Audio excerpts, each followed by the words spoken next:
രാവിലെ എണീറ്റ് കഴിഞ്ഞാൽ ഇപ്പം ഞാനൊക്കെ ഒരു 7 എണീറ്റ് കഴിഞ്ഞാൽ പല്ല് തേച്ചു ഒരു 8 ആകുമ്പോഴത്തേക്കും ഒരു 7-8 ഇഡലിയും സാമ്പാറും ഒന്നും കഴിക്കും ഞാൻ. എന്ന് വെച്ചാൽ ബ്രേക്ക്ഫാസ്റ്റ് കഴിക്കണം എന്ന് ഭയങ്കര നിർബന്ധമാണ്. ഇവിടെ ബ്രേക്ക്ഫാസ്റ്റ് കഴിക്കുന്നില്ല, കഴിക്കാതെ പോണേ. അപ്പൊ അതൊക്കെ അസിഡിറ്റി ഭയങ്കര ഓവറായിട്ട് സംസാരിക്കുന്നത്.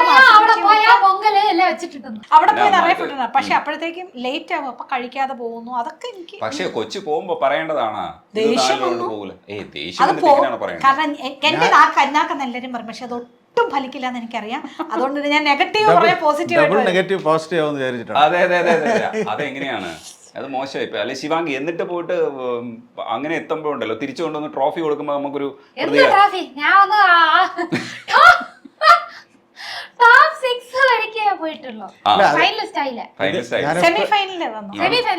അല്ല ടോപ്പ് 6 പോവൂല, ഒന്നും എത്തില്ല എന്നല്ലേ പറഞ്ഞ, പക്ഷെ ടോപ്പ് 6 വരെ എത്തിയില്ലേ. അപ്പൊ പഠിച്ചിരുന്നെങ്കിലോ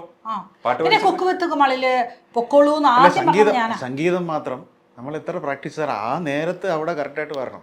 പക്ഷേ അത് വേറൊരു കാര്യം കൂടെ ഉണ്ട്.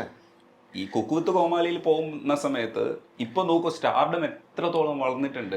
ഇതൊക്കെ നമ്മള് എത്തുന്നത് എവിടെയാന്ന് ചോദിച്ചാല് ഈ ലെവലിൽ എത്തിയത് കുക്ക് വിത്ത് കോമാളി പോയിട്ട് ഈ ഒരു ഇന്നസെൻസ് കൊണ്ടല്ലേ, അല്ലേ? ആ ഇന്നസെൻസ് അത് വെരി നല്ല, ഒരുപാട് നല്ല സ്വഭാവങ്ങളുണ്ട് കുട്ടിക്ക്. ആരെയും ഞാൻ നേരത്തെ പറഞ്ഞ പോലെ തന്നെ അങ്ങനെ കുറ്റപ്പെടുത്തുക അങ്ങനെയൊന്നും ചെയ്യത്തില്ല.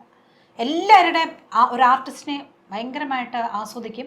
അവരുടെ എന്തെങ്കിലും ഒന്നും ഇഷ്ടപ്പെടാതെ വന്നാൽ അത് അവൾ അവോയ്ഡ് ചെയ്തിട്ട് വരും, അതൊക്കെ കേൾക്കൂല.